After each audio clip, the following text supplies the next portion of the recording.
Hi friends, welcome to my channel History of Mars. If you are new, hit the like icon and subscribe my channel.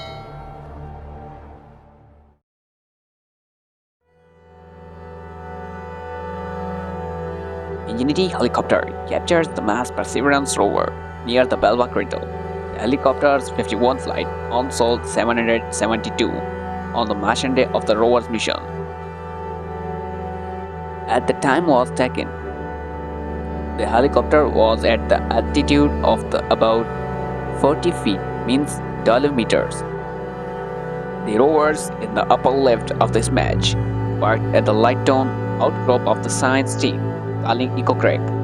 Perseverance track can be seen extending from its location to the upper light side of the image.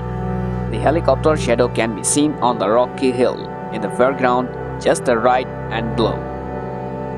The hill designed Mount Julian by the science team of the planned future stop for the rover.